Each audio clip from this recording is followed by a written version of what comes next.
अभी अभी एक बार फिर इस गांव में चोरों ने मचाया तांडव, दिया बड़ी घटना को अंजाम। एक ही रात में तीन घरों में चोरी कर लाखों की संपत्ति लेकर हुए फरार। नमस्कार, न्यूज टीवी सिवान में आप सभी का स्वागत है। मैं नितिन तिवारी लगातार आपको हर क्षेत्र से रूबरू करवा रहे हैं और जितनी भी घटनाएं घट रही हैं उस घटना से आपको हम रूबरू करवाते आ रहे हैं अपने चैनल के माध्यम से। इसी बीच आज हम पहुंचे हुए हैं भगवानपुर प्रखंड के गजियापुर गांव में और इस गजियापुर गांव के पास में एक टाड़ी बाजार है। उसी के बगल में यहाँ पे तीन घर हैं और तीनों घर में चोरों ने बड़ी ही शातिर से चोरी करके फरार हो गए हैं। हालांकि अभी देखा गया कि जो भगवानपुर थाना क्षेत्र के अंतर्गत जो गजियापुर गांव आता है, यहाँ भी चोरों ने बड़ी ही शातिर से चोरी कर ली है। आपको हम दिखाना चाहेंगे कि ये गजियापुर गांव है और यही वो घर है। और इस घर में 9 तारीख को शादी थी इसी महीने में और 13 तारीख को चोरों ने बड़ी ही चालाकी से इस घर में घुसकर और लाखों का सामान चुरा कर फरार हो गए। हालांकि इसी घर में नहीं बल्कि साथ साथ और भी यहाँ पे 2 घर और हैं, उन दोनों घर में भी बड़ी ही शातिर से चोरी की है। कैमरामैन से हम दिखाना चाहेंगे कि उसके इस घर के बगल में भी 2 घर हैं और जो आप सामने घर देख रहे हैं उन दोनों घरों में भी चोरी की गई है। वहां से भी आपको हम रूबरू करवाएंगे, लेकिन फिलहाल में हम आपको अंदर की ओर लेकर चलेंगे और जिस तरह से चोरों ने इस बड़ी घटना को अंजाम दिया है उसके बारे में हम विस्तार से दिखाना चाहेंगे और यहाँ के लोगों से बात करने का प्रयास करेंगे कि किस तरह से ये घटना घटी हुई है। तो हम सीधे लेके चलते हैं इस घर के अंदर और यहाँ से आपको दिखाते हैं कि किस तरह से चोरों ने इस बड़ी घटना को अंजाम दिया है। आप देख सकते हैं कि अंदर की ओर प्रवेश कर रहे हैं इस घर में और ये पहला रूम है इस घर का और यहाँ पे सामानें रखी गई थी। ये जो आप लिंटर देख रहे हैं ऊपर में, वो लिंटर में सामानें सजा कर रखी गई थी। बक्से थे, 4-5 बक्से थे, इसी में गहने थे और कई लाख रुपए थे। हालांकि हम यहाँ के स्थानीय और इस घर की मुखिया से पूछेंगे, लेकिन इसके पहले हम आपको दिखाना देना चाहते हैं कि बड़े ही शातिर से चोर अंदर की ओर घुसता है और आप देख सकते हैं कि पैरों का निशान है वहां। इस जो चौकी रखा हुआ है यहाँ पे और इस चौकी पर आप देख सकते हैं कि मिट्टी के वो पैर के निशान है। चोर बड़ी शातिर से घुसा है और इस बक्से को तोड़ते हुए इसमें से सामान को निकालते हुए फिर ऊपर की ओर जाता है और इस लिंटर से लाखों की सामान चोरी करके फरार हो जाता है। तो एक्सक्लूसिव तस्वीरें दिखा रहे हैं हम आपको भगवानपुर थाना क्षेत्र के गजियापुर गांव से और आप देख सकते हैं कि पूरी तरह से सामान ये बिखरा पड़ा हुआ है। चारों तरफ सामान बिखरा पड़ा हुआ है और हम आपको और भी कमरों की से दिखाएंगे कि इस कमरे में भी चोरों ने किस तरह से इस घटना को अंजाम दिया है। तो तस्वीरों में आप देख सकते हैं, एक्सक्लूसिव तस्वीरें हम आपको दिखा रहे हैं इस घर से और आप देख सकते हैं किस तरह से यहाँ चोरों ने इस घटना को अंजाम दिया है। और यह भगवानपुर प्रखंड के गजियापुर गांव के पास एक टाड़ी बाजार पड़ता है और टाड़ी बाजार के पास में ही ये घर है। इस घर के मुखिया का नाम गरजू राय बताया जा रहा है और उन्हीं का यह घर है। आप देख सकते हैं किस तरह से यहाँ सामानें बिखरी पड़ी हुई हैं। आप देख सकते हैं कि यहाँ बहुत सारी सामानें हैं और बक्से को तोड़कर जो बक्से थे उनके सामानों को चित्र बितर करके और जो मेन वस्तुएं थे, सोने चांदी थे, आभूषण थे, पैसे थे, उनको लेकर चोर फरार हो गए हैं। इतना ही नहीं, हम आपको और भी तस्वीर दिखाएंगे। हम आपको उस बगीचे की तरफ भी लेके जाएंगे जहां चोरों ने इस घटना को भी अंजाम दिया है। हम सीधे लेके चलते हैं और इस घर से पीछे की तरफ से बाहर निकलते हैं। यहाँ देख सकते हैं कि इस घर में काफी दुखी का माहौल है। परिजनों का यहाँ पे रो कर बुरा हाल है और आप देख सकते हैं कि ये सीढ़ी जो आप देख रहे हैं इस घर के पीछे का हिस्सा है और यहाँ से चोर सीढ़ी के माध्यम से चढ़ा है और इस दीवार से होते हुए ऊपर की तरफ छत पे जाकर और अंदर की ओर प्रवेश करता है। फिर अंदर में जाके सभी लोग सो रहे होते हैं और यही वो रूम है जहाँ पे लोग कुछ सोए हुए थे। हम दिखाना चाहें कैमरामैन से कि वो दिखाएं कि यही वो रूम है जहाँ पे छोटे छोटे बच्चे और गार्जियन कुछ थे वो सोए हुए थे। उनको ये नहीं मालूम था कि उनके साथ इस प्रकार की घटना हो जाएगी, क्योंकि उन्हें थकान थी, शादी ब्याह का माहौल था, घरबोझ था, इसी में वो लोग अपने खुद बेहोशी की हालत में थे। इसी वक्त चोरों ने बड़ी ही शातिर से इस घटना को अंजाम दे दिया है। अब हम बाहर की ओर लेकर चलते हैं और यहाँ से आपको हम दिखाने का प्रयास करेंगे किस तरह से यहाँ पे सामान बिखरा हुआ है इस घर के पीछे की तरफ। तो लगातार आपको हम अपने न्यूज टीवी सिवान से एक्सक्लूसिव तस्वीरें दिखाते आ रहे हैं। आप देख सकते हैं कि किस तरह से इस घर के पीछे के हिस्से में और चोरों ने इस घटना को अंजाम दिया है। तो अब सीधे हम आपको लेकर चलते हैं उस बगीचे की तरफ और वहां से भी आपको हम एक्सक्लूसिव तस्वीर दिखाने का प्रयास करेंगे कि किस तरह से चोर ने चोरी करके और बड़े ही शातिर से गहने और रुपए को चुरा लिया है और फिर फरार हो गया है। आपको हम बता दें कि इस तरह की जो घटनाएं हैं लगातार बढ़ती जा रही हैं। प्रशासन इस पर ध्यान नहीं दे रहा है। ये जो सरकार है इस पर विशेष रूप से ध्यान नहीं दे रही है। अगर वो ध्यान देती तो इस तरह की घटना नहीं घटती। देखा जा रहा है कि प्रशासन के द्वारा भी बताया जा रहा है कि लगातार वह गश्ती करती रहती है।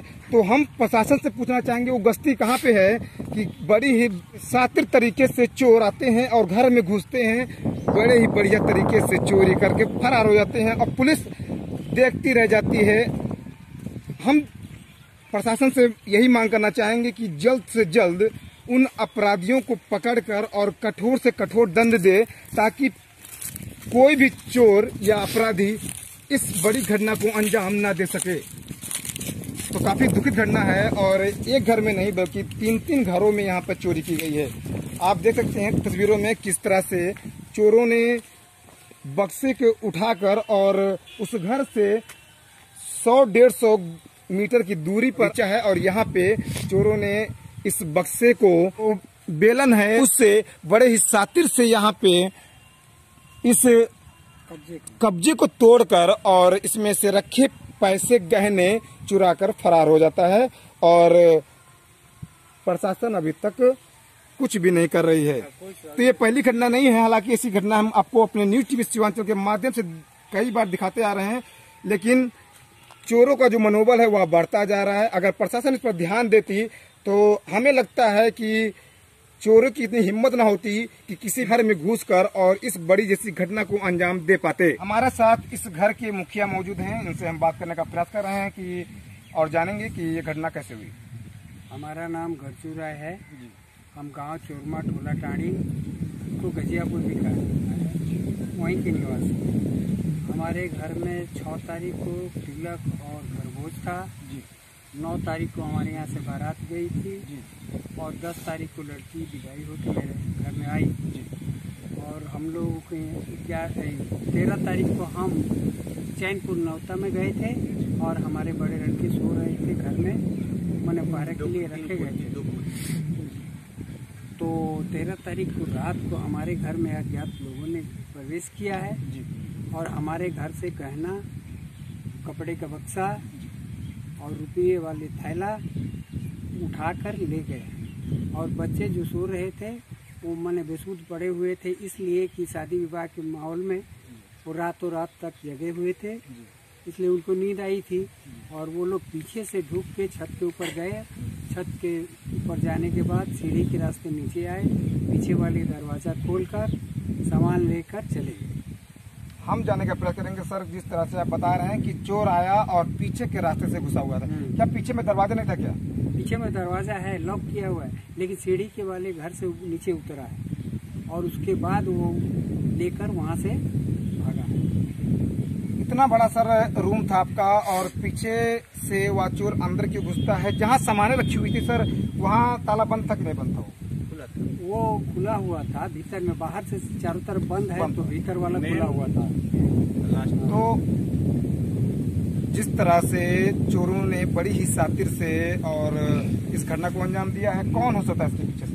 हमारे मोहल्ले में कुछ आदमी है जिनसे हमारी कुछ बेमंस है। अच्छा जी, हो सकता है उन्हीं की साजिश से वो दूसरे से करा दिए हो, ऐसा हो सकता है। आपके पीछे दुश्मन है? आपके हमारे यहाँ, हाँ हमारे पीछे हमारे दुश्मन हैं। कहाँ के हो सकते हैं? आपके आस पड़ोस में हो सकते आस हैं? पड़ोस के ही हो सकते हैं। हैं, आपको लगता है कि उन्हीं के माध्यम से यह घटना हो सकता है, हो सकता है। क्या क्या आपके घर से चुराया गया हुआ है? हमारे घर से गहना गया है, कपड़े गया है और कैश था 60-65 रुपये का, जो शादी वाले में टेंट वालों को सबको देना था, वो रुपया रखा गया था। वो लोग कहे थे हम साटा करके आएंगे तो फिर लेके जाएंगे, तो उन्हीं लोगों को देने के लिए रखा गया था वो रुपया और गहना और कपड़ा का बक्सा। ये आप देख सकते हैं कि इस घर के मुखिया थे और इन्होंने साफ तौर पे कहा है कि इनकी दुश्मनी हालांकि कुछ लोगों से है इस गांव के आस पड़ोस में, और इनका साफ तौर पे कहना है कि हो सकता है उन्हीं के द्वारा या उन्होंने किसी के माध्यम से इस घटना को अंजाम दिलवाया है। इनका कहना है कि इनके घर में शादी विवाह का समय चल रहा था और उसको लेकर ये लोग जो घर के मुखिया हैं और ये एक न्योते में गए हुए थे अपने रिश्तेदार के यहाँ। कुछ लोग थे, छोटे छोटे बच्चे थे, वो बेहोशी की हालत में सोए थे क्योंकि उनको थकान था शादी विवाह में, और इसी का फायदा उठाकर चोर बड़ी साथी से पीछे का दरवाजा तोड़कर अंदर की ओर घुसता है और बड़े ही आराम से उस रूम में घुसता है जिस रूम में सोने चांदी गहने और लाखों रुपए रखे हुए थे, उनको लेकर फरार हो जाता है। प्रशासन से पूछना चाहता हूँ कि 3-3 बार पुलिस यहाँ गश्त लगाती है जी। और उसका 1 घंटा बाद यहाँ घटना का अंजाम होता है, तो ये कौन सा प्रशासन है? थाना कौन सा सर आपका है? भगवानपुर है। तो भगवानपुर थाना जिस समय घटना घटी 3 बार गश्त लगाई है कल जी। 3 बार गश्त लगाई है। ये क्या सरकार हमको भरपाई कर पाएगी? सरकार दे पाएगी? बोलते हैं कि हमारे पास सुशासन है। किस चीज का सुशासन है उनका? कौन सी बात की सुशासन बोलते हैं कि उनकी थाना गश्त लगा रही है? यहाँ पे दिन ओपन चोर यहाँ से खुलेआम खिड़की तोड़ करके दरवाजा तोड़ करके ले जाते हैं। एक घर ना 3-3 घर में ले जाते हैं। ये कहाँ धरा है प्रशासन? क्या है प्रशासन? कोई प्रशासन का प्रमाण है उनके पास? कोई प्रमाण है तो देना हमको, दे प्रमाण। आज हम कर्जा पैंचा लेकर के 2-2 लाख रुपया कर्ज में डूबे हैं। ये कौन देगा? ये प्रशासन ना करके देंगे? आज प्रशासन के पास जब हम लोग गए हैं वहाँ पे, तो चलिए आ रहे हैं, देखते हैं, कर रहे हैं, क्या यही प्रशासन है? अगर कल का मर्डर हो गया होता, अगर हम लोग अगर जगे होते और उसको रोकने जाते तो वो तो अपना पूरी तैयारी में आया होता, या तो वो अपने वो घात करता, तो क्या प्रशासन क्या हमको दे देती? नहीं देती। लेकिन आज जो बोल रहे हैं कि हम प्रशासन है, हमारे सुशासन, कहाँ धरा है प्रशासन? आप बताइए ना, कहाँ धरा है? आपको हम बुला करके लाए हैं यहाँ पे। आज तक सुबह 7-6 बजे के गए हुए आदमी हैं, पिताजी मेरे गए हुए हैं, बूढ़े आदमी बैठे हुए हैं, बाबू दादा कर रहे हैं वहाँ पे। अच्छा चलो देखते हैं, यहाँ करते हैं। किस चीज के प्रशासन? छोड़ दीजिए ना, ऐसे ही गुंडाराज बनाइए ना। ये प्रशासन बोली है कि चलिए आते हैं। चलिए आते हैं, पिताजी है वहाँ पे। कब गए थे आप वहाँ पे? पिताजी मेरे गए थे, सुबह गए थे, सुबह 6 बजे निकले हैं वहाँ। अभी टाइम क्या हो रहा है? 12 बजे लड़के अभी प्रशासन ने कोई कुछ नहीं आया है। तब देखे कि भाई हम लोग मीडिया के पास चला जाए जी, क्योंकि मीडिया ही एक माध्यम है, दूसरा कुछ नहीं है। प्रशासन क्या करेगा उसे हम निपट लेंगे, लेकिन सच्चाई मीडिया को हमको बताना है। मीडिया क्या करेगी या ना करेगी, लेकिन हमको पूरा मीडिया पर भरोसा है। आप इस घर के कौन है? हम लड़के वाले हैं। लड़के वाले? हाँ, मेरे लड़के की ही शादी था। सर, इस घर की माता जी मौजूद हैं जिनकी बेटी की शादी थी, और उनसे भी हम पूछने का प्रयास करेंगे, जानने का प्रयास करेंगे कि ये घटना कैसे हुई। हमने के 10 बजे खेमारी बंद करके सब चाहिए से एमे फोटो शूट गई, हम अपना भी में शूट गई, बच्चा लोग ये भी में शूट गई। बरंडा में हम ठहरे हो गए, ठहरे आधा घंटा के बाद ले भइल रही उजबा ले कुत्ता लगुआ से, तो हम कुत्ता सके दूर दूर कहीं फिर जाके गेट पर झाँकत रही, कोई है का बाहर से कुत्ता लगत रहे, कोई दिखाई ना दे। 2-3 गो कुत्ता दिखाई दे वहाँ। फिर हम वही जगह बैठ गए। बैठला के बाद में जब 2 बजल बा, 1:30-2 बजल बा, तब ले हम बैठल बानी। बाद में हम बैठले नींद थोड़ा लाग गई, बस वही जगह हम रजाई लोर के आ वैसे ही मैंने सुतले लेट गई। आई सुता रही, मोबाइल हो जाए चार्ज में लगा के बोर्ड पर रख दे रहे। हम कहूँ जो बच्चा लोग गए बा बाराती में आई लो, तो दरवाजा खोले में दिक्कत हुई, तो हम वही जगह बैठले ही रह गए। ओकरे बाद हम वही जन मेन दरवाजा बा हम बंद ना कर, ऐसे सटा दिले रहे। कहूँ जो बच्चा लोग अंदर रहेगा, कुछ हुई तो आवाज़ बाहर आई तो आदमी जाए बाहर से। जब इतना हो गए कहानी, ओकरे बाद नींद लगे, बस हम सुत में मच्छर कटुआ से तो मुँह ढक ले रहे। मुँह ढकले बानी, ओकरे बाद नहीं के मालूम जे कब आदमी कहाँ से सामान उठा के जब लेके चलो, जब बाहर से फिर कुंडी लेने से लगा दे रहा।